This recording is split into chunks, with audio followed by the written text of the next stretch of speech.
مولانا ذکر کر رہے تھے 10 لاکھ کی کتابیں دارالعلوم دینیا کو آپ نے فراہم کیا، عربک کی 10 لاکھ کی کتابیں، اور 10 لاکھ کی کتابوں کو وہ کم سمجھ رہے ہیں۔ کوئی بھی کبھی بھی جا کر دیکھے تو ہر کتاب میں ان کا قلم چلا ہوا ہے، اور پھر ان کے شوق کی انتہا یہ ہے کہ وہ کہتے ہیں کہ مولانا میں کتب خانے میں اطراف سے میرے کتابیں اور بیچ میں میرا بیڈ ہوتا ہے، اور وہیں مجھے سکون سے نیند آتی ہے۔ خسرو حسینی صاحب کے پاس 7000 سے زیادہ کتابیں ہیں۔ ہر کتاب میں آپ دیکھیں گے کہ ان کا قلم چلا ہوا ہے۔ پوری رات آپ جاگ کر اس کام کو انجام دیے، تب جا کے یونیورسٹی وجود میں آئی۔ اسی لیے زندہ رہے اتنے بیمار ہونے کے باوجود کہ اس کتاب کو تکمیل تک پہنچائے۔ آج جو کنڈولنس میٹنگ تھی ڈاکٹر سید شاہ خسرو حسین صاحب قبلہ کو جس طرح سے یاد کیا گیا، اور سبھی لوگوں نے یونیورسٹی کی طرف سے ایک پیشکش کی گئی تھی، آپ کا بھی رول اہم رہا ہے یونیورسٹی کے کام میں، دارالعلوم کے کام میں، اور کتاب کے اندر بھی آپ کا بڑا رول رہا ہے، تو اس بارے میں آپ کیا کہیں گے، اور بڑے صاحب کے ساتھ آپ کا تعلقات کیسے رہے،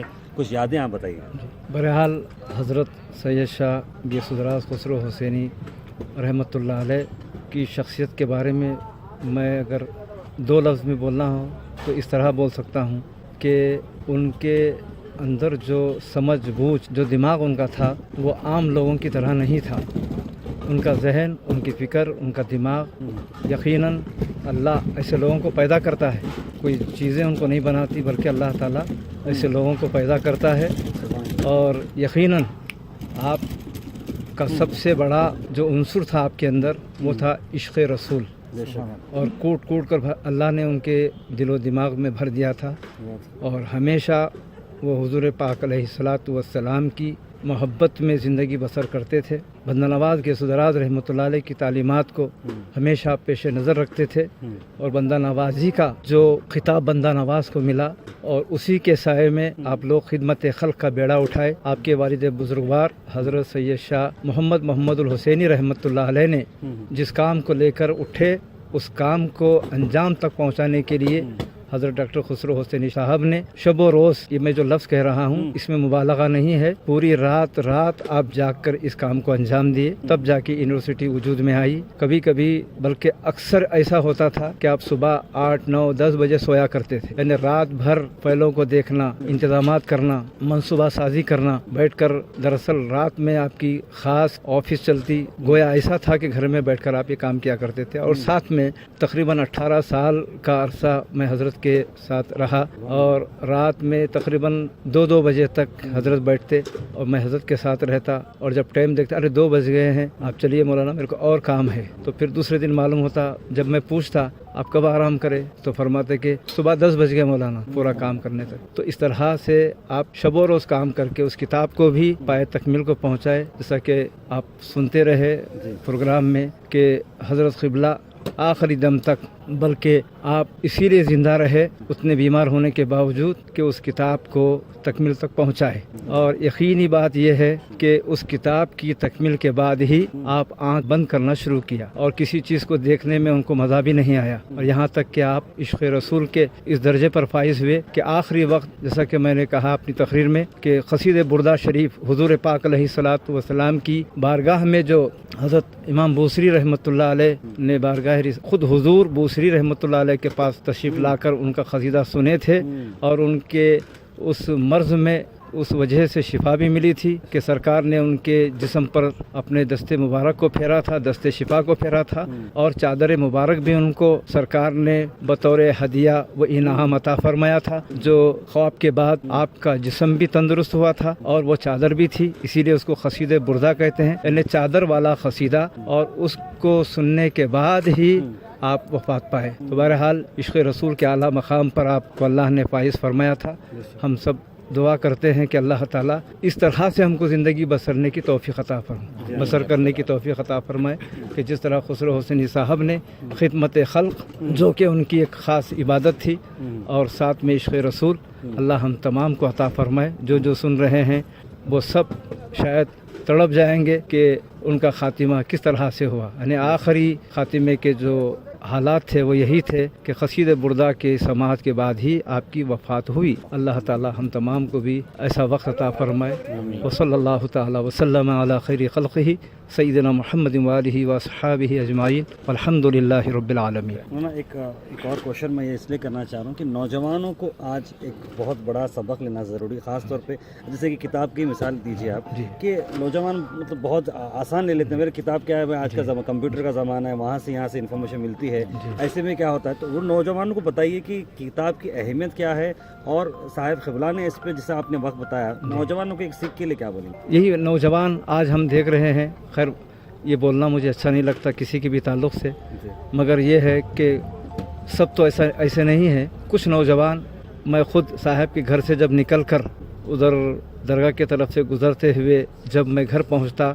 तो उस दौरान अजीब फीलिंग करता रहता था कि लोग हम कहाँ से आ रहे हैं और क्या काम करके आ रहे हैं, और हमारे नौजवान जो इस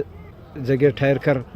कोई सिगरेट पीता हुआ नज़र आया, कोई गपशप करता हुआ नज़र आया, और मालूम होता है कि वो लोग सुबह तक ऐसे ही घूमते फिरते रहते हैं। बजाय उसके वो ये गौर करें कि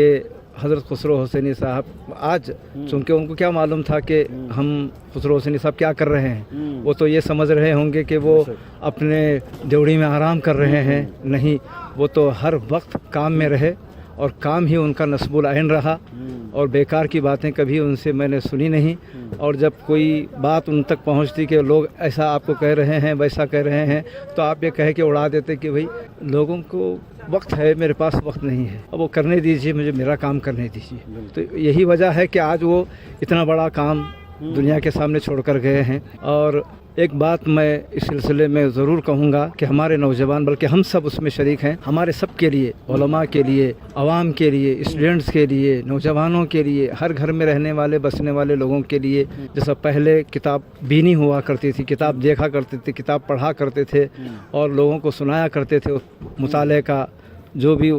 माँ हासिल होता था, वो शौक़ अब ख़त्म होता जा रहा है। उसकी जगह, किताब की जगह मोबाइल ले रहा है। तो ऐसा नहीं होना चाहिए। खुसरो हुसैनी साहब के पास 7000 से ज़्यादा किताबें हैं। मैं ख़ुद उसकी कैटलिंग किया और उसको मज़ीद दूसरे तरीके से भी किया गया है, और एक कुतुब खाना भी उन्होंने अपने घर में बनाया है। अगर हर किताब में आप देखेंगे कि उनका कलम चला हुआ है। ऐसा नहीं है कि एक शौक़ है तो किताबें ला के जमा कर दिया, ऐसा नहीं है कि उनका शौक़ मुताले का था तो किताबें जमा हुई, और 7000 से ज़्यादा उनकी किताबें हैं। कोई भी कभी भी जाकर देखे तो हर किताब में उनका कलम चला हुआ है। और फिर उनके शौक़ की इंतहा ये है कि वो कहते हैं कि मौलाना, मैं कुतुब खाने में अतराफ़ से मेरे किताबें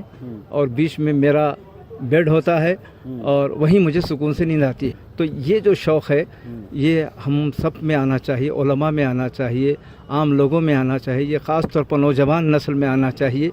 कि किताब बीनी में किताब को दोस्त बनाएंगे तो कई फ़ायदे हैं कि लोगों से, दूसरी गलत सलत बातों से और बेहुदा हरकतों से हम महफूज रहेंगे, और हमारा एक अच्छा सा माहौल बन सकेगा, और ये हमारे साथियों में, फिर हमारी नस्लों में मुंतकिल होगा। साहिब क़िबला का यही मंशा था, और वो कहा करते थे कि मुताले को अपना शौक़ बनाओ। इसीलिए अभी हम मौलाना जिक्र कर रहे थे, 10 लाख की किताबें दारुल उलूम दीनिया को आपने फराहम किया, अरबिक की 10 लाख की किताबें, और 10 लाख की किताबों को वो कम समझ रहे हैं। दूसरे लोग ये समझेंगे कि भाई ये किताबें, इतनी किताबें मैं दिया, ऐसा कभी नहीं। और कितनी किताबें चाहिए, और वो जो किताब फराहम करने वाले साहब हैं, सहारनपुर के हैं वो,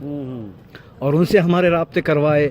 और आपको जो जो किताबें चाहिए उसकी निशानदही कीजिए, हम आपको ख़रीद कर देंगे। तो एक बड़ा कुतुब खाना पूरे गुलबर्गा की किसी भी कुतुब खाने में, और ना किसी भी मदरसे के कुतुब खाने में ऐसी किताबें हैं जो किताबें खुसरो हुसैनी साहब ने हमको फराहम की हैं। मुस्तकिल मुकम्मल अरबी किताबें, जो बुनियादी किताबें जिसके हवाले दिए जाते हैं, ऐसी बड़ी बड़ी किताबें, बड़ी बड़ी जिल्द, आप अंदाज़ा 10 लाख की किताबें मामूली नहीं होती हैं। तो बहरहाल एक शौक़ है उनका, और यही शौक़ हमको पालना है।